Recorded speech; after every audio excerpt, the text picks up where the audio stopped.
அன்பு நான் பிராமின் உள்ளங்களே, பிராமணர்கள் இந்தியாவிற்குள் நுழைவதற்கு முன்னமேயே இன்னின்ன கடவுள்களை இன்னின்ன விதமாக வழிபட வேண்டும் என்று சூத்திரங்கள் வகுத்து, ஆகமங்கள் வகுத்து, அதன்படி நாடெங்கும் கோவில்கள் சமைத்து தமிழிலே வழிபட்டு கொண்டு வந்த காரணத்தினால் கடவுளை காணும் சூத்திரங்கள் கொண்டவர்கள் சூத்திரர்கள் என்ற காரண பெயர் கொண்டவர்களே. நான் பிராமின்ஸ் அனைவருமே சூத்திரர்கள் தான். கெட்டன பிடித்தவர்கள் பிராமணர்கள் என்பதனால் இவர்கள் அங்கு யூத சமயத்தில் நுழைந்தாலும் சரி, இயேசுவை கொன்றுவிட்டு இங்கு ஓடி வந்து சமணம் பௌத்தத்தில் நுழைந்தாலும் சரி, அதற்கு பிறகு அப்பரை போட்டு வாட்டி வதக்கி சமணம் பௌத்தம் எல்லாம் அழித்த பிறகு இப்பொழுது இந்து சமயம் என்று சொல்லிக்கொண்டு இங்கு நுழைந்தாலும் சரி, இவருடைய செயல்பாடுகள் ஒரே மாதிரியாக இருக்கும். எந்த சமயமே இவர்களுடையது இல்லை. வெளியிலிருந்து நுழைவார்கள். மெதுவாக அந்த அரசாங்க அதிகாரங்களை கையிலே போட்டுக்கொண்டு கருவறை, கோவில் பூஜை இதையெல்லாம் பிடித்து கொண்டு விடுவார்கள். அதற்கு பிறகு இவருடைய குருமாரை நியமித்து அந்த சாஸ்திரங்களை தான் முதல்ல கெடுப்பான் பிராமணன், புனித சாஸ்திரங்கள். ஏன்னா அப்படி சாஸ்திரமே சொல்லுதுன்னு ஜனங்கள்லாம் ஒத்துப்பாங்க. அவர் ராஜா கிட்ட தான் ஜனங்க ஏன் ஒத்துக்கு, ராஜாங்க கிட்ட அதிகாரம் கிட்ட காட்டுவா சாஸ்திரத்தில் அப்படி இருக்கணும்னா என்ன செய்யுது. அப்போ அந்த சாஸ்திரத்தில் போய் எல்லாம் ஏற்றிடுறான்.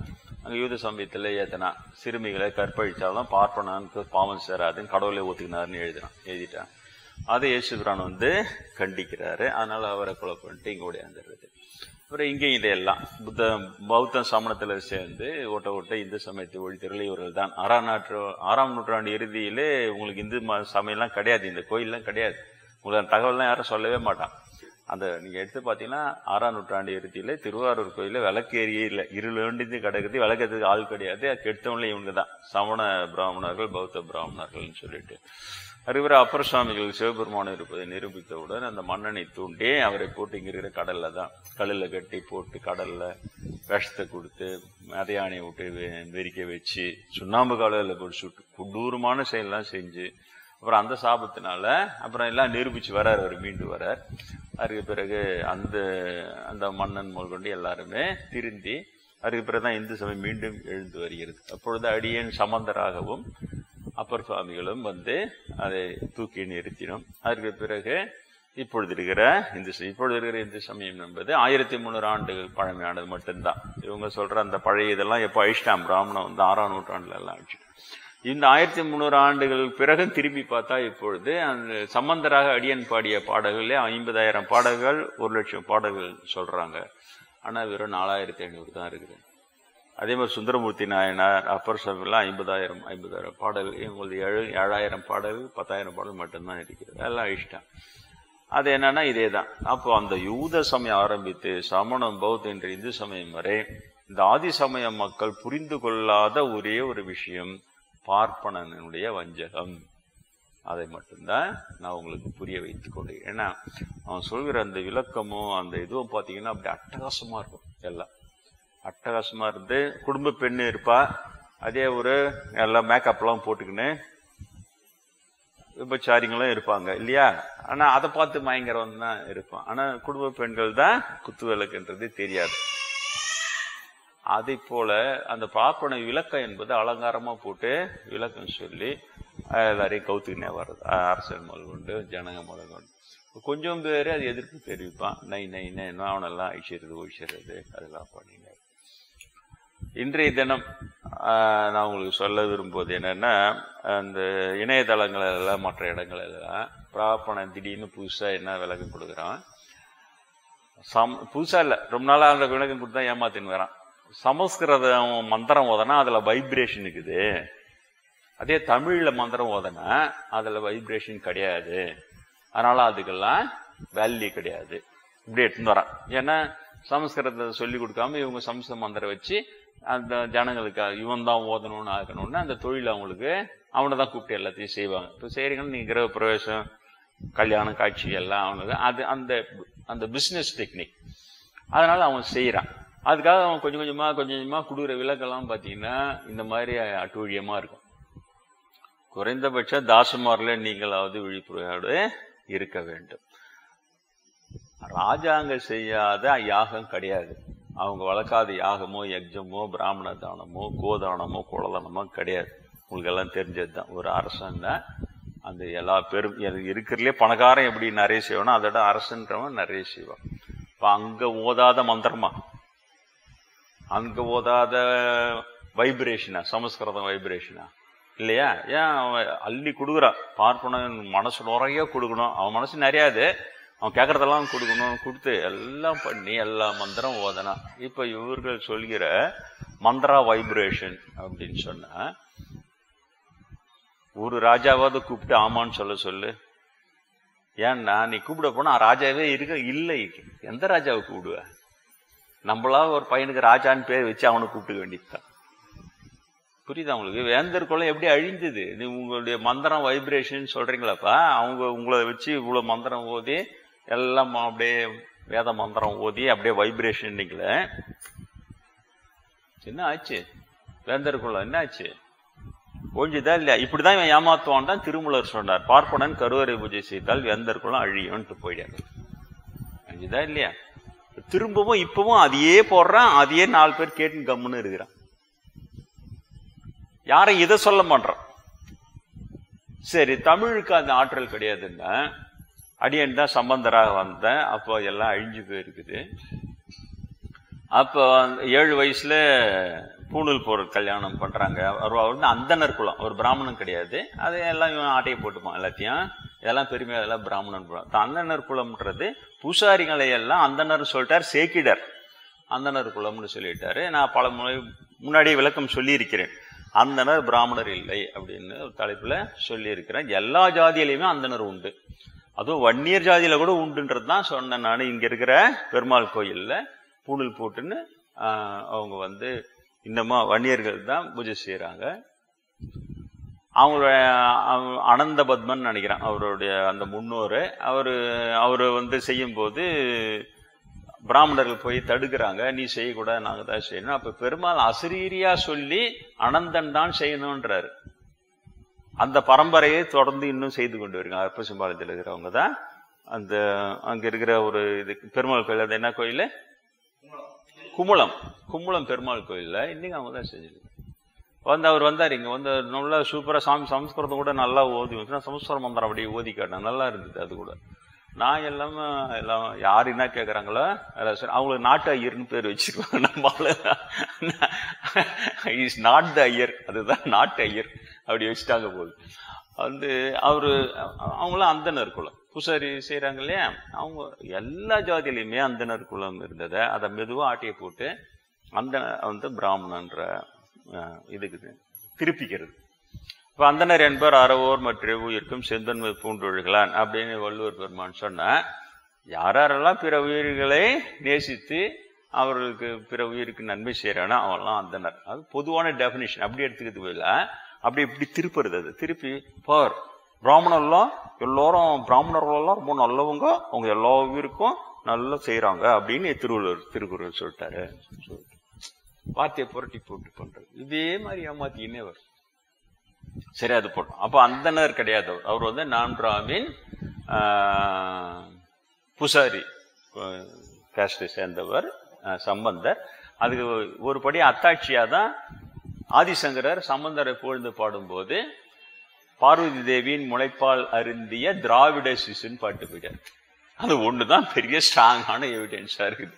அவர் ஆரிய சிசுன்னு பாடல, திராவிட சிசு, திராவிடன்னா நான் வேற ஒண்ணு கிடையாது, திராவிட சிசு அப்படின்றது. அப்போ அது இருக்கட்டும். அப்ப அவங்களுக்கு அந்த பூணூல் கல்யாணம் அதெல்லாம் வச்சு அந்த சடங்குலாம் வருது. அப்போ அவர் பூணூல் கல்யாணம் பண்ற பிராமணர்கள் உங்களுக்கு சமஸ்கிருதம் தெரியாது, நீங்க சமஸ்கிருதத்துல பாடணும் அப்படின்றாங்க. அப்ப அவர் சொன்ன அந்த ஒரு வரி இருக்குல்ல, சம்பந்தர் சொன்ன அந்த ஒரு வரி என்ன சொல்றாரு? இறைவனை உணர தமிழே சாலும். இவ்வளவுதான்.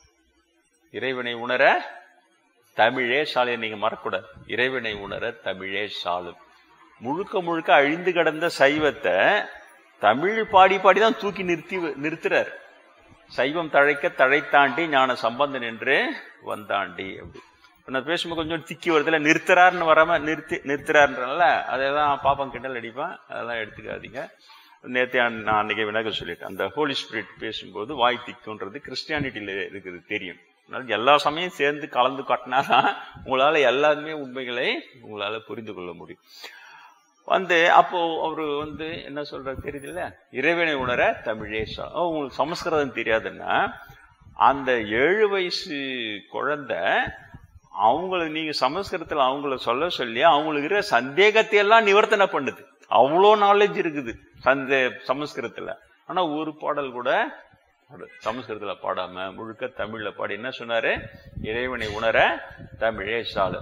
இவங்க தமிழ்நாட்டுல இருந்தா இந்த பதிவு எல்லாம் போடுறாங்க. இவனுக்கு எங்கேயோ துபாயில இருந்துக்கணும் இல்ல பாகிஸ்தான்ல இருந்துன்னு போடல, தமிழ்நாட்டுல இருந்துன்னு தமிழ்ல போடுறானுங்க. தமிழுக்கு வைப்ரேஷன் கிடையாது, சமஸ்கிருதம் வந்தாதான் அந்த அதிர்வுகள் இருக்குது. என்னன்னா புழுவீங்க, அண்ட புழு ஆகாச புழு கேட்டுக்கிறான், பாப்போற புழு எல்லாத்தையும் தாண்டுது தெரியுதா.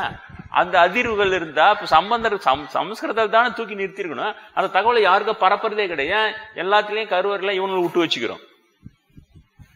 இவங்களை விட்டு வச்சுன்னு அப்படி அப்படியே சைலண்ட் பண்றது அங்கங்க பண்ணி அந்த தமிழ்ல ஒரு பாடி பூம்பாவை செத்து சாம்பலாய் போச்சு. மயிலாப்பூர்ல சிவனேச செட்டியார் இவருக்காக கல்யாணம் பண்ணி கொடுக்காக வச்சிருந்தார். அந்த காலத்துல ஜாதி கலப்பு திருமணம் எல்லாம் கிடையாது. அதனால இவர் செட்டியார் சமூகத்தை சேர்ந்த அந்தனராக இருக்கலாம்னு கூட ஒரு வாதம் போயின்னு இருக்கு. ஏன்னா சிவனேச செட்டியார் அவரு இதுல போடுறாரு, யாரு நம்ம சேக்கிடாரே அந்த எழுதுறாரு. சிவனேச செட்டியாரு சம்பந்தர் புகழை கேள்விப்பட்டு அவருக்கு திருமணம் செய்து கொடுக்கணும், தன் மகளை வளர்க்கிறார் பூம்பாவை. அந்த காலத்துல ஜாதி கலப்பு திருமணம் கிடையாது. அப்ப அதனால அவர் செட்டியாரா இருக்கலாம், பூணூல் போட்ட செட்டியாரா இருக்கலாம் இவங்க அப்படின்னு கூட இருக்கு. நிறைய இருக்குது அது உள்ள. பாப்பா அந்த பாமர மக்களுக்கு, விவரம் தெரியாத மக்கள் பாமரத்தனத்தை உபயோகப்படுத்தி பொய் அடிக்கிறது கம்ப்ளீட்டா. நான் சொன்னேன், இவங்க அடிக்கிற பொய் பிரம்மதேவனே ஒரு கலக்கலக்கி என்னை சந்திக்கிற அளவுக்கு அவர் இதுவா இருக்கு. ராவணேஸ்வரன் ஒரு கலக்கலக்கி இல்லையா, பெரிய பெரிய நிலைகள்லாம் கதி கலங்க அடிக்குது பாப்பார பொய். நீங்களே ஏமாத்துறோம், நாளே ஏமாத்துறோம். பயங்கரம். அதெல்லாம் ரொம்ப எச்சரிக்கையா இருங்க, ரொம்ப டேஞ்சர். அதெல்லாம் அவனுக்கு பேசுறதை கேட்டுன்னு திட்டுறது, நம்ம ஆளுங்களே திட்டுறது ரொம்ப தப்பு. உங்க பசங்க, புள்ளு குட்டி, குழந்தை குட்டி, பேரம் பேத்தி, கொள்ளு பேத்தி எல்லாரையும் காப்பாத்துங்க. அந்த பாப்பார புழு கிட்ட இருந்து காப்பாத்தீங்கன்னா தான் புண்ணியம் சேரும். தெரியுதா? அவன் சொல்றான் வைப்ரேஷனா. இப்ப சம்பந்தருடைய தமிழ்ல வைப்ரேஷன் இல்லைன்னா இங்க இருக்கிற கோயில்ல, கபாலீஸ்வரர் கோயில்ல தான் அந்த அம்மா விதி முடிவுல செத்து போகுது, பாம்பு தீண்டி அந்த பூம்பாவை. அப்பவும் ஒரு விடாம அந்த பணத்தை கொளுத்தி எரிச்சு சாம்பலாக்கி அந்த சாம்பலை ஒரு குடத்துல போட்டு அடைச்சு அதுக்கு ஒரு மேடை கட்டி, ரொம்ப வசதியானவர் ஒரு அதுக்கு ஒரு சின்னதா ஒரு மேடை கட்டி அந்த கலசத்தை வச்சு அந்த சாம்பலுக்கு பூஜை பண்ணின்னு வர்றாரு. எப்படியும் சம்பந்தர் வருவாரு, சாம்பலையாவது நான் ஒப்படைப்போம் அவர்கிட்ட. அப்ப திருவத்தூர் போயிட்டு வரும்பொழுது வழிநெடுக பந்தல் அமைச்சு கொடுக்குறாரு வெயிலுக்கு. அப்புறம் சம்பந்தரே பல்லக்கில் தான் வர்றாரு எல்லாருக்கும். அப்புறம் கேட்கிறாரு, திருவத்தியூர்ல இருந்து கபாலீஸ்வரர் கோயில் வரைக்கும் அவர் பந்தல் அமைச்சு கொடுத்துருக்காரு, யார் இதை செய்ததுன்னு கேட்கிறாரு. சிவனேச செட்டியார் செய்தார். அப்புறம் அவரு வர வச்சு என்ன இதுன்னா அப்போ அந்த கலசத்துக்கு ஒன்று கொடுக்குறாரு. ஐயனே உங்களுக்கு திருமணம் செய்து கொடுக்கான வளர்த்த பெண்ணு விதிவசத்தால சாம்பலை உங்களிடம் ஒப்படைக்கணும்னு ஒப்படைச்சோம். அப்போ உடனடியா அவர் தமிழ்ல பாடுறாரு. யாரு? சம்பந்தர் தமிழ்ல தான் பாடுறாரு பூம்பாவை பதிகம் இல்லையா. ஒவ்வொரு வைகாசி திருவிழா காணாதே போதியோ பூம்பாவாய் இல்லையா, ஒவ்வொரு மாசத்துக்கும் பாடுறாரு. அங்க ஆணி திருவிழா காணாமல் போதியோ பூம்பாவாய், இப்படி போயிட்டே பூம்பாவாய் போய் சொன்ன பாடி முடித்த உடனே சிவனருளால அந்த செத்து எரிச்ச சாம்பல் அது ஒன்னா கூடி திரும்ப எலும்பும் சதைய ரத்தெல்லாம் உயிரோட எழுந்து நின்று வணங்குது அந்த பூம்பாவை. இது எந்த நாட்டுல நடந்த அதிசயம்? இது எந்த சரித்திரத்திலும் எங்கேயுமே கிடையாது இல்லையா, எந்த மதத்திலையும் கிடையாது இவ்வளவு பெரிய அதிசயம். செத்து சாம்பல் ஆனதுல இருந்து எழுப்பி அது உயிரோட எழுப்பி ஆசீர்வாதம் பண்றாரு பூம்பாவை. தமிழ்ல பண்றாருல. என்ன இவங்க வைப்ரேஷன் இல்லைன்னு அடிச்சுன்னு வரான்னு இப்ப இவ்வளவு விளக்கம் சொல்றான்ல, போனா அது கேட்டு திருந்துவானுங்கன்றீங்க. திருந்தே மாட்டியான்னா தன்னெஞ்சறிவது பொய்யற்க, தன் நெஞ்சு அறிஞ்சு பொய் சொல்லுவான். இதெல்லாம் பாப்பானுக்கு தெரியாதது இருக்காது, இங்க இருக்கிறவன் தான். புரியுதா? தன் நெஞ்சு அறிஞ்சு பொய் சொல்றவன் தான் பிராமணன். அதனால நான் பிராமண திருத்துவான், அவன் இதெல்லாம் கேட்டு அப்படியே கை விட்டுருவான் கீரல் கூட அந்த நம்பிக்கைலாம் கிடையாது. ஆனா பாமர மக்களை ஏமாத்துறான் பாரு உங்களெல்லாம். அப்ப நீங்க தான் எச்சரிக்கையாக இருக்கணும். இது அந்த மாதிரி இந்த வைப்ரேஷன் அப்படிங்கிறத பத்தி தான் நான் இன்னைக்கு சொல்ல வந்தேன் இல்லையா. சமஸ்கிருத வைப்ரேஷன், சமஸ்கிருத மந்திர வைப்ரேஷன் கேட்ட வேந்தர் குலம் அழிந்ததே. அழிஞ்சுதான் இல்லையா? ஆனாலும் அதை விடாம புடியா போச்சு. மொத்த உலகத்தையும் அழிச்சிட்டு போயிடலான்னுக்கிறானுங்க போல்து. இப்போ நீ எதுக்கு இந்த மாதிரி அவனுக்கு டப்ஸா கப்ஸா விட்டுன்னு இருக்கணும் இல்லையா? அங்கிருந்து அந்த பூம்பாவை எழுப்பி அதுக்கப்புறம் நீங்கள் திருமணம் செய்யணும்னார். நான் உயிர் கொடுத்தனால் தந்தை முறை ஆகிறேன் சொல்லிட்டு பஞ்சாட்சர உபதேசம் பண்ணி தவ வாழ்க்கையில ஈடுபடுன்னு அந்த மாதிரி தனியா ஒரு அந்த மாதிரி தவ வாழ்க்கைக்குன்னு இது கட்டி கொடுக்குறாங்க. அந்த சிவனை செட்டியார் எப்படி இருக்கும், அவங்க குடும்பத்தை எப்படி இருக்கும் பார். செத்த பொண்ணு உயிரோடு வந்து எழுந்து நிக்குது. இளம் வயசுல செத்துட்டு அது இழப்பு எவ்வளவு தாங்க முடியாத இழப்பா இருக்கும். அது திரும்ப வந்தோம்னா அவங்க எவ்வளவு பெரிய மகிழ்ச்சியில இருந்திருப்பாங்க. இவ்வளவு பெரிய மகிழ்ச்சியை தந்தது தமிழ் தானே. தமிழ்ல பாடிதானே அவர் செய்யறாரு. ஒண்ணு அவரை சம்பந்தரா பிராமணம் செஞ்சுட்டான்னு பிராமண ஜாதிக்கு அது பெருமையா வந்தாகணும். அப்படி இல்லைன்னா அதை சுத்தமா மறைச்சிட்டு சமஸ்கிருத மந்திரம் வைப்ரேஷன் சொல்லணும். எவ்வளவு நாள் தாண்டா இந்த மாதிரி இருப்பீங்க? கொஞ்சமாவது புத்தி கொஞ்சமாவது இருக்குன்னு பார்த்தனானே அந்த கொஞ்சம் கூட கிடையாது. இவ்வளவு ஒரு முரட்டுத்தன்மை வெறின்றாங்களே, அது மாதிரி வெறி புட்சத்தனமா பொய்ய வெறி புட்சத்தனமா புடிச்சும் கிடக்குறானுங்க. ஒருத்தங்களாம் ஒருத்தர் தலையில தட்டி சொல்ல மாட்டாங்களா? அவன் ஆளுங்களே சொல்றான். ஏன்னா அது மாதிரி புழுகுறீங்க. சமஸ்கிருதத்தில் உங்களுக்கு போதன்னு நினைச்சா உங்களுக்கு சந்தோஷமா தான் ஓதிக்க யாரு வானான்றது. அதை தூக்கிட்டு வந்து வைப்ரேஷன்ன்றது தமிழ்ல இல்லைன்றது என்னது? இதெல்லாம் பொய்னா பொய்ய பாப்பார பொய் மாதிரி ஒரு பொய்ய நீங்க எங்கேயோ பார்க்க முடியாது. நம்ம தான் உஷாரா இருக்கணும். தெரிகிறதா? இதே போல இன்னொரு விஷயத்தையும் சொல்றேன் நான். சம்பந்தரை நான்காமின் அந்தனர் திராவிட சிசுவான சம்பந்தரை பிராமணர்னு சொல்லி கலைஞரியை ஏமாற்றிய காஞ்சி மடம். கலைஞரியா மாத்திட்டாங்க. நான் இப்ப வளவனூர்ல தான் இருக்கிறேன். அப்பதான் சரியா ஒருத்தர் ரேடியோ ஒண்ணு வாங்கிட்டு கொடுத்தேன். 20 வருஷத்துக்கு மேல நான் ரேடியோ எல்லாம் கேட்டதே கிடையாது. எப்போ ஒரு டேப் ரெக்கார்டு அதுலயே ரேடியோ இருக்குதுன்னு எடுத்து வந்து கொடுத்து அதுல சும்மா அப்படி கேட்டேன். ஒரு நாள் கேட்கறேன், பார்த்தா கலைஞருடைய நேரடி ஒளிபரப்பு, கலைஞருடைய நிகழ்ச்சி. என்னடான்னு பார்த்தா அது எனக்கு சம்பந்தமா இருக்கவே சரியா அதை நான் கேட்கறேன். என்னன்னா சம்பந்தர் பிறந்த சீர்காழி வீட்டை அரசுடைமை ஆக்குறாரு. அரசுடைமையாக்கி அங்க பேச்சு சொல்றாரு.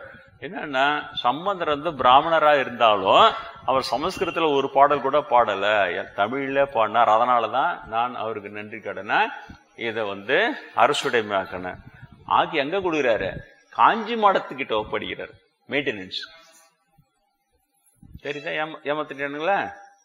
பிராமணர்னு சொல்லி அவர் பேசும்போது பிராமணர் தமிழ்ல பாடினாருன்னு பேசுறாரு. நான் கேட்டுக்கிறேன். ஆனா உண்மையிலே சொல்றேன், எனக்கும் அப்ப தெரியாது. உண்மையிலேயே நானும் சம்பந்தர் பிராமணன் தான் நினைச்சிடுது.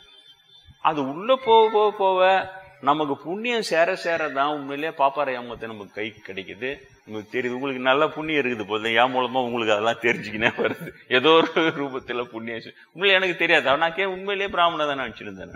இவரை கொஞ்சம் கொஞ்சமா வந்து இவர் ஏன்டா ஜாதியை வச்சு வாழ்க அந்தனர் வானவர் அணின்லாம் பாடினாரு அப்படின்னு நினைச்சுன்னு அப்புறமா போனா அந்தனர் வேற பிராமணர். இந்த டிவி நிகழ்ச்சியில அந்த விவாத மேடையில பார்த்தா எனக்கு புத்தியில ஸ்ட்ரைக் ஆச்சு. அவங்க சொன்னோம் ஆமாண்டா சொல்லிட்டு அப்புறம் எல்லாத்தையும் ஆராய்ச்சி பண்ணா எங்கேயோ இருக்குது.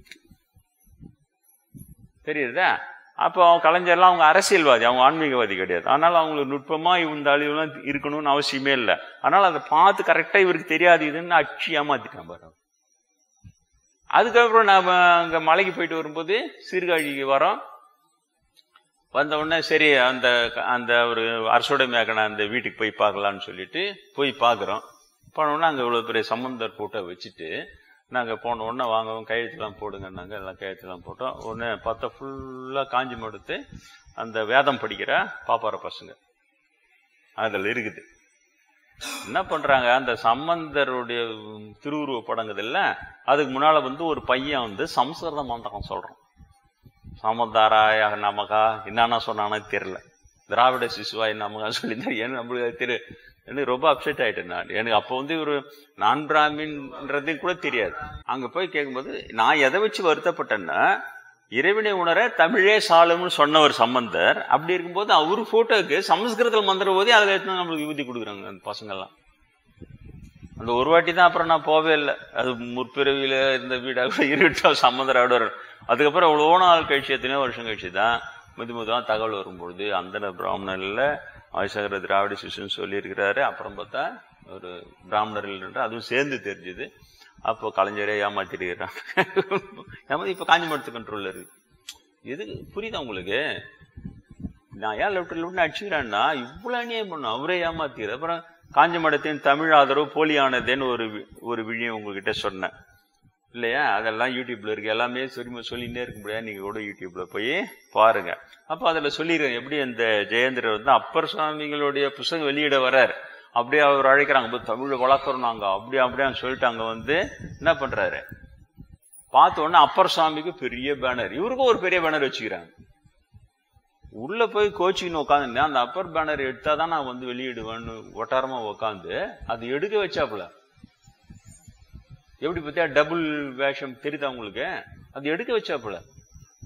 எனக்கு அதுவும் தெரியாது. நான் கல்லூரி நான் இந்த மாதிரி பின்னால் வருவான்னு தொட்டு எனக்கு வந்து கடவுள் அருளால இன்னொரு இடத்துலயும் போய் நான் போய் சந்திக்கிறேன். இப்படி சிவலிங்கனார் வந்து எங்க தந்தையாருக்கு, கடலூர் சிவலிங்கனார் யோகி வந்து என் தந்தையார் போய் சந்திக்கிறேன். அவர் மூலமா அவரை பத்தி எல்லாம் தெரிஞ்சுக்கினே வருது. 100 வயது வாழ்வது அப்படின்னு ஒரு புத்தகம் எழுதினார். டொப்புக்குன்னு ஒரு நாள் செத்து போடுறாரு. என்னடா இது? அப்ப அவருக்கு அது சாவறதுக்கு முன்னால அந்த கொடிக்கால் குப்பம் இவர் இருக்க தந்தையாருடைய நண்பர் அவரை பத்தி சொல்லினே வர்றாரு. அப்புறம் சொல்றாரு, காஞ்சி மடத்துல வந்து ஜெயேந்திரரே அமிச்சு ஒரு ஆளை நீ வந்து அவர்கிட்ட பாடம் படிச்சுட்டுவான்னாரு. அவன் பாடம் படிச்சு 6 மாசம் பாடம் படிச்சுட்டு 3 நமஸ்காரம் பண்ணிட்டு போயிட்டான். அந்த தகவல் எனக்கு சேர்ந்துக்கினே வருது. வந்த உடனே டக்குன்னு இந்த ஜெயேந்திர என்ன கொலை பண்றதுக்கு ஏற்பாடு பண்ண உடனே புரிஞ்சிச்சாக இது வந்து டூப்ளிகேட்டு. அப்போ சிவலிங்கனார் அமைச்சது அவரை கொலை பண்றதுக்கு தான். அப்ப 100 வயது வாழ்வது எப்படி எழுதின்னு வந்தவர், வள்ளலார் நெறியில எழுதின்னு வந்தவர், ஜாதி இல்லைன்னு எழுதின்னு வந்தவர் திடுக்கு செத்து போயிடுறாரு. இன்னி வரைக்கும் அந்த சிவலிங்கனாரோடைய சீஷ கோடியும் அங்க அவருக்கு சமாதி வச்சிருப்பாங்கல்ல, யாருக்குமே தெரியாது சார், இன்னும் தெரியாது. அப்ப எனக்கு கடவுள் அதை காட்டினே வந்து கரெக்டா டேலி பண்ணா கரெக்டா இருக்குது. ஏன்டா அவர் வந்து ஜெயேந்திர வந்து அப்படிலாம் கிடையாது, ஒரு பிராமணன் அப்படிலாம் பாக்குறது கிடையாது, அந்த வெளி வேஷம் அப்படி நம்ப வச்சுட்டு காலி பண்ணிட்டு இருப்பாரு. அப்புறம் தான் ஓஹோ இதுக்குதான் கடவுள் நம்மளுக்கு அந்த தந்தையார் மூலமா தெரியப்படுத்துறாரு, அவரு கொடிகாலுக்கு இவர் மூலமா தெரியப்படுத்துறாரு. டபுக்குன்னு செத்தாண்ட நியூஸ் வருது. ஆஹா இது என்னடா இது? அப்பவும் நான் பெருசா சந்தேகப்படல. ஆனா அந்த வளர்ந்த பிறகு அதை எடுத்து போய் பொருத்தி பார்க்கும் பொழுது அது வந்து சரியா இருக்கு. நேரமாகி விட்டது. நான் சொல்ல வந்தது இந்த 2 விஷயம்தான். இந்த சமஸ்கிருதம் வைப்ரேஷன் அப்படின்னா நீங்கள் தெளிவா இருக்கணும், அப்படி இல்லை.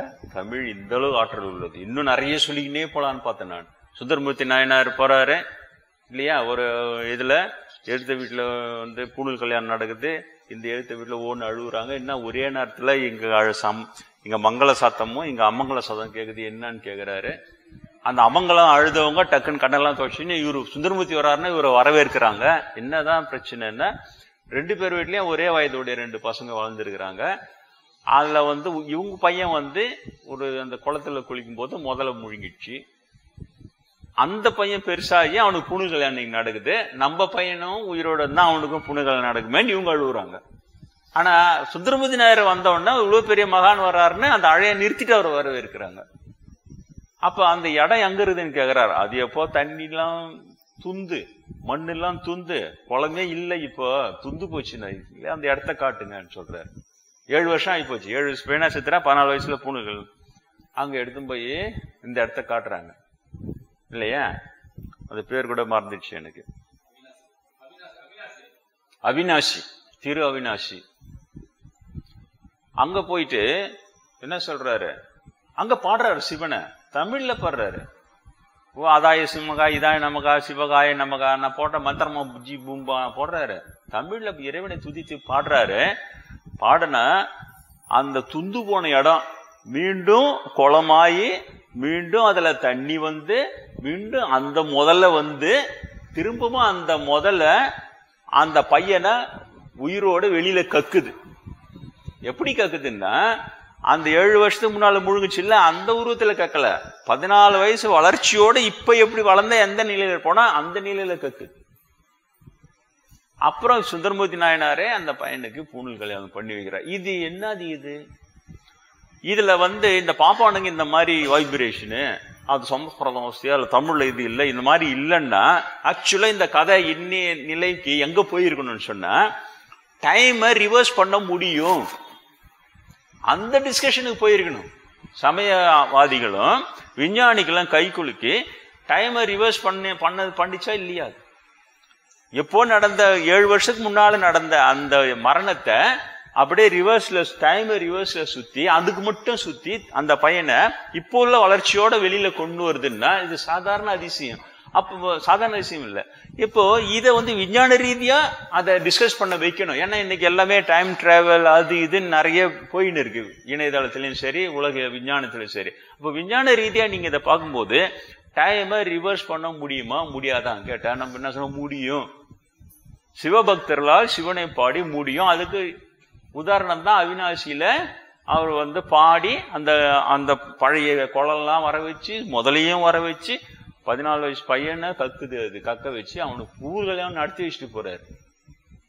அப்ப இது முடியல, இப்படி போகணும் ஆக்சுவலா. ஆனா பாப்பார கும்பலை விட்ட உடனே வெறுமனே மந்திரம் சொல்லு, ஸ்லோகம் சொல்லிக்க, மந்திரம் சொல்லிக்க, ஸ்லோகம் சொல்லிக்க. ஆனா அதுலதான் அவனுக்கு வருமானம் வருது. அதை மட்டுமே விட்டு மீதி யாருன்னா இதை பத்தி பேசினா இதெல்லாம் என்னது, இதெல்லாம் ஆன்மீகமா, இதெல்லாம் இந்து விரோதின்றது என்னது இதெல்லாம்.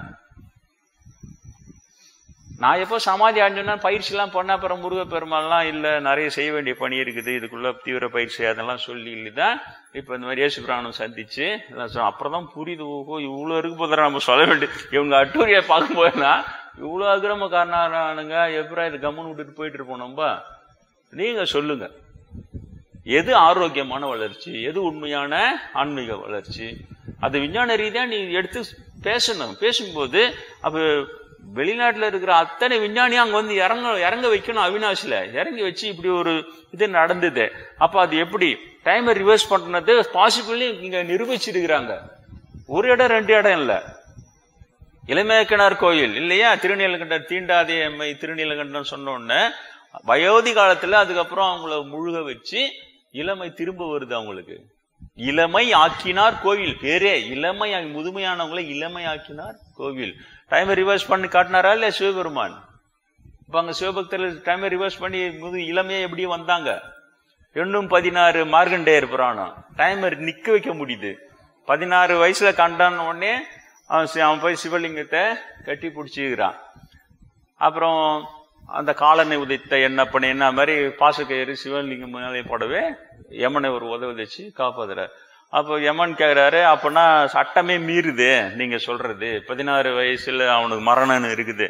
அப்ப என்னுடைய தர்மராஜானே பேரு எனக்கு, என் தர்மத்தை நீங்க செய்ய விடாம தடுக்கிறீங்களேன்றாரு. அப்ப சிவன் என்ன சொல்றாரு, போடா அவனுக்கு எண்டிங்கும் 16 மார்கண்டே எண்டிங்குமே 16 முடிஞ்சா அதுக்கப்புறம் நீ எடுத்துக்கோ. அவனுக்கு 16 எண்டிங் நிக்கிறான். அப்போ மத்த பேருங்கெல்லாம் வயசாகுது, அந்த மார்கண்டே மட்டும் 16 வயசுல நிக்கிறான். அப்ப டைம் ஒரு தனி எல்லாருக்கும் மொத்தமா மாத்துறதுன்றதே வேற.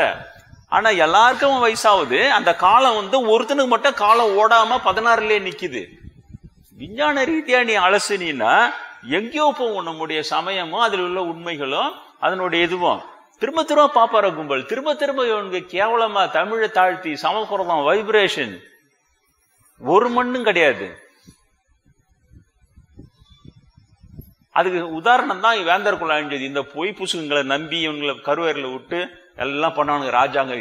நாடு பூரா, இந்தியா பூரா 53 தேசத்து ராஜாக்கள் அப்படியே யாகம் பண்ணு, யஜ்ஜம் பண்ணு, மந்திரம் ஓது, தந்திரம் ஓது எல்லாம் பண்ணானுங்க. திருமூல ஒரு கோமணத்தை கட்டிக்கின்னு ஒரு பக்கையா அங்க உட்காந்து தருவார் அரசன் ஆலமரத்து அடியில. அப்ப அவர் ஒரே ஒரு வரையில அது சொல்லிட்டு போனாரு, பார்ப்பனம் கருவறை பூஜை செய்தால் வேந்தர்குள்ள அழியன்ட்டு. அந்த வேந்தர்கள் முட்டாள்தனமா இவங்க சொல்றதெல்லாம் இப்ப சொல்றான்ல, இந்த இது எடுத்துக்கின்னு இன்னும் ஒரு கும்பல் ஆடுது இல்ல, வைப்ரேஷன் இருக்குது தமிழ்ல அது இல்லைன்னா அதை எடுத்துன்னு ஒரு கும்பல் ஆட. இதே போல அங்க அரசர்கள் ஆண்டானுங்க அன்னைக்கு. இவனுக்கு சொல்றதெல்லாம் நம்புறது, இவனுக்கு புழுவுறதெல்லாம் நம்புறது, நம்பி அதை அப்படியே பெருசா வளர்க்கறது. அவர் சொன்னார் வேந்தர்குள்ள என்ன முதல்ல அந்த அரசாங்க சப்போர்ட் இருக்குதுதான் அதெல்லாம் சொல்றானுங்க இவனுக்கு. அதனால அழியன்னார். அழிஞ்சு போச்சே இல்லையா, பாக்குறமே எதிர்காலத்தில் நடக்கும் பாரு. நான் சொல்றேன், நான் நடந்து முடிஞ்ச உதாரணத்தை தான் உங்க முன்னால வைக்கிறேன். அதனால நான் இன்றைய தினம் அந்த விஷயத்தை சொல்ல வந்த கலைஞரை ஏமாத்தின பிராமணர்கள், கலைஞரை ஏமாத்தின, ஏன்னா அவரை அவ்வளவு சீக்கிரம் ஏமாத்த முடியாது என்ன, அவரே ஏமாத்தின பிராமணர்கள் ஒண்ணு. அடுத்தது இந்த வைப்ரேஷன்ற பேர்ல இந்த இவனுக்கு பரப்புற பொய் புசுக்கு அது பாக்குறது அப்படியே புதுசா இருக்கும் விளக்கம். அதுல அதிர்வுகள் இருக்குது, அதுல மதிர்வுகள் இருக்குது. தமிழ் தெளிவா சொல்றா, மனமதி செம்மையானால் மந்திரம் செம்மையாமே. மனச்செம்மையிலன்னா அந்த மந்திரத்துக்கு பலனே இல்லை. பிரம்மேந்திர சொல்லிட்டு போன கடவுளை பார்க்காதவர்கள் ஓதுகிற மந்திரங்களுக்கு எந்த பலனும் இல்லைன்னு சொல்லிட்டு போனாரு. தமிழ் மந்திரத்தை பத்தி இவ்வளவுதான் சொல்லுது இல்லையா? மந்திரமாவது நீருன்னு தான் சொன்னாரு சம்பந்தர். திருநூறு போட்டா ராஜா குணமாவது இதெல்லாம் நடக்குது. எங்க போய் என்ன பண்றானுங்க இவனுங்க? தமிழ்நாட்டுல இல்லாத வெளியில போய் ஏமாத்து. அங்க இதெல்லாம் கிடையாது, தெரியாது. தமிழ்நாட்டிலேயே அப்படியே ஏமாத்துறது. இங்கேயே உட்காந்து இங்கேயே ஏமாத்து. அவ்வளவு திறமையா அவங்க அப்படியே சாமர்த்தியமா பேசி ஜனங்களை அப்படியே சமூக வளர்ந்தவங்களும் அப்படியே அவங்கள எல்லாம் ஏமாத்தி வச்சு என்ன பண்ண போற? அழிவு தான் அது. அறிவு வளர்ந்தாதானே, சமுதாயம் வளர்ந்தாதானே அது நல்ல சமுதாயமா உருவாகும். பொய் புஸ்கத்து வந்து நிறுத்தினோடனே சமஸ்கிருதம் மேல ஜனங்களுக்கு வெறுப்பு வருது பாரு. நல்ல மொழி அது, கவர்ச்சிகரமான மொழி. நீ தமிழ்ல ஓதோட அதுல ஓடணும்னா அந்த கவர்ச்சியா இருக்கும். ஓம் அதாய நமகா, இதாய நமகா, கத்திரிக்காய நமகா, வெண்டைக்காய் கொண்டு வரலையா நமகா அப்படின் போது நம்மளுக்கு அப்படியே அதில் கவர்ச்சி அட்ராக்ஷன் வரும். அது மைக்கெல்லாம் போட்டு அப்படியே ஓதுனா கவர்ச்சியான மொழி. ஆனா இன்னைக்கு சமஸ்கிருத வெறுக்க வைக்கிறான்னு பாரு பிராமணனுங்க. அதையும் நான் சொல்ல வரேன். பிராமணன் எதை எடுத்து கையாண்டாலும் அதன் மீது மக்களுக்கு வெறுப்பு வரும்படி அதை கையாளுவார்கள். அது இன்னைக்கு 3வது செய்தியா வச்சுங்க. பிராமணன் எதை கையாண்டாலும் மக்களுக்கு அது மேல வெறுப்பு வரும்படி கையாளுவார். ஏன்னா அவன் வந்து அதனுடைய மேன்மையை மட்டும் சொல்றதுக்கு பதிலா அது ஈக்குவலண்டா ஒண்ணு வச்சு அதை தாழ்த்துவான், இழிவுபடுத்தி காட்டுவான். பண்ணோம்னா அந்த மக்களுக்கு கண்டிப்பா இது மேல வெறுப்பு வரும். பல முறை சொல்லியிருக்கேன். ஜெயின மதத்து மன்னன் தான், மராட்டிய மன்னன் தான் சைவனான அந்த கடற்சிங்கன் மன்னனுக்கு தன் மகளை கொடுக்குறான். கொள்வினை கொடுப்புன்னு இருந்தது. ஜெயின சைவம் அந்த வேதமே கிடையாது. அப்போ அவனுக்கு பிடிச்சது அது, இவனுக்கு பிடிச்சது. ஆனா கொள்வினை அளவுக்கு இருந்தத கடைசியில் எங்க கொண்டு வந்த 6ஆம் நூற்றாண்டு இருக்குல்ல, இவனுக்கு உள்ள பூந்து கோயில் பூஜை எல்லாம் தடுத்து நிறுத்தி கெடுத்து நாசமாக்கி அங்கதான் வச்சு சிவனும் கிடையாது ஒன்னும் கிடையாதுன்னு ஆக்கி அப்ப அதுதான் செய்வான், செய்யறான். இனிமேலும் அதான் செய்வான். நீங்க தான் எச்சரிக்கையா இருக்கு. அவனுக்கு பின்னால போய் ஏமாறக்கூடாது. நான் இன்னொன்னு கேக்குறேன். காஞ்சி பெரியர் ஓதாத மந்திரமா வைப்ரேஷனா? காஞ்சி பெரியர் விட வேற யாருன்னா மந்திரம் ஓதி இருப்பான்னா வைப்ரேஷன் ஓதி இருப்பாங்களா? இல்லையா? தேர்னாரா மேல் உலகத்துல தொடர்ந்து நீங்க கேட்டுக்கிறீங்களே, பதில் சொல்லுங்க மத்தவங்களுக்கு. தேர்னார் அவரு இல்லையே. கடவுளின் பார்வையில் தேராத காஞ்சி பெரியவர் தானே. அவருக்கு தெரியாத மந்திரமா, அவரு ஓதாத மந்திரமா, அவருக்கு இல்லாத வைப்ரேஷனா? என்னது இது? விசிறி அடிச்சதுல இந்த வாயில் காப்பான் சுழட்டி அடிச்சு நான் பார்த்தேன், எனக்கு காமிச்சானே கடவுள். நான் எந்த மந்திரம் ஓதாத எனக்கு காமிச்சான் கடவுள். எந்த சமஸ்கிருத மந்திரமோ எந்த ஒரு மண்ணு இல்லாத எனக்கு காமிச்சா வர்றான். அவரா செம்ம அப்படியே கிங். அவருடைய அந்த இதுவும் யாகம் வளர்க்கறதும், அதுல ஒட்டகத்தின் தொடைப்பகுதியை அரிஞ்சு அதுல சுட்டு அதை தின்றதும் செம்ம அந்த யாக முறைப்படி. ஒரு அன்பர் தான் சொன்னார், தமிழனை எப்படி எப்படி எல்லாம் கொலை பண்ணா பாவம் வராதுன்னு ஒரு சாஸ்திரம் எழுதி வச்சுக்கிறாரு காஞ்சி பெரியர் ரகசியமான்னு சொன்னார். அவர் இருக்கலாம், நான் என்ன செய்யறது அதுக்கு. ஆனா இதையும் ஞாபகம் வச்சுங்க. இவங்க சொல்ற வைப்ரேஷன், இவங்க சொல்ற மந்திரா பவர், இவங்களுடைய அதிர்வுகள் தெளிவா சொல்லுங்க. தாசசுவாமி பார்த்தாரு காஞ்சி பெரியர் தேரல. காஞ்சி பெரியோட அணி கேளு, காஞ்சி பெரியோட மந்திரமா போதுவியா நீ எல்லாம் 100 வயசு வாழ்ந்து காட்டி எல்லாம் பண்ணியும் அது வாயில் காப்பான்னா சொல்லிச்சு, இப்படி கையை வச்சுக்கின்னு உனக்கு மதிப்பு மரியாதை எல்லாம் பூலோகத்துல தான்ச்சு. ஏன் இங்க எல்லாம் தூக்குவானுங்க இன்னமும். இப்ப நான் சொல்லினே இருக்கேன்னா அதை பத்தி அச்சப்படுவானுங்கன்றீங்க. எல்லாருக்கும் போயிடும் எல்லாமே, இதெல்லாம் எல்லாருக்கும் போயிடும். அதெல்லாம் போயிட்ட உடனே என்னடா இது இந்த மாதிரி இருக்கிற இந்த மாதிரி அவனு பாப்பானும் மட்டும் மூர்க்கனும் முரடரும் கொண்டது விடார். மூர்க்கமா அவனுக்கு பிடிச்ச மயிலுக்கு 3 கால்னு அப்படியே போயினே இருப்பானு. முகப்பெரிவா முகப்பெரிவா மிக பெரியவா. நான் ஒரு ஆள் தான் இங்க சொல்லிருக்கிறேன், நம்ம ஆளுங்களை சொல்ல மாட்டாங்க. நம்ம ஆளு சொல்றதுக்கு நேரமும் கிடையாது. என்னாலும் பரவாயில்ல இல்லையா? அப்ப எனக்கு காமிச்சானு உன்னோட மந்திரா பவர் வைப்ரேஷனு ஒரு மண்ணு இல்லையடா. காஞ்சி பெரியவரே தேரலையடா, விசிறி அடிச்சு அந்த வாய்க்காப்பத்தையுமே ஆச்சு. உள்ள போய் கூட வரல அவரு. என்ட்ரன்ஸ்ல அப்படியே சொல்லிட்டு அனாவசியம் பாயிராரு கோபமா முகம் பிரம்மாஸ்மி என்ன பையன் 2வது வாட்டி இப்படி அழகா சொல்லிட்டு அடிச்சு அது இவ்வளோ உயர்ந்தாங்கிறாரு. அது உயர்த்து அது கடது நெடுன்னு அப்படியே அனாவசியமா விசிறி அடிச்சு அங்க போய் விடுறாரு. உபதேசம் பண்ணி அமைச்சது அவருக்கு. மதிப்பு மரியாதை எல்லாம் உனக்கு போல இங்க வச்சுக்கூடாது. பார்ப்பீங்களா துவார பாலகர் பார்த்து இப்படி கை வச்சிருக்கோம். உண்மையிலேயே அது பார்த்தேன் நான். எனக்கு காமிச்சான் ஆண்டவன் தான். எனக்கு அவனுக்கு தான் நான் நன்றி சொல்றேன். எனக்கு கண்டி காமிச்சேன். இல்லைன்னா ஏதோ ஒன்று சொல்றதுல ஏதோ இருக்கும்போது அது நம்மளாது ரொம்ப போயின்னு இருக்கலாம், இல்லை அதுலயும் அவங்களும் அப்படி இப்படின்னு போயிருப்பான். தெளிவா இருக்கணுன்றதுக்காக தான் கடவுள் எனக்கு இதை காமிச்சான். அதுவும் எந்த மந்திரமும் சொல்லி கொடுக்காம, எந்த மந்திரமும் நம்ம ஓதாத ஆளுக்கு இவனுக்கு காமிச்சாதான் என்ன தெளிவா புரியும், வித்தியாசம் புரியும். எது உயர்வு, எது உண்மை, எது கடவுள், எது ஆன்மீகம் புரியும்னு நினைக்கிறேன். மீண்டும் அடுத்த வகுப்பிலே சந்திக்கலாம்.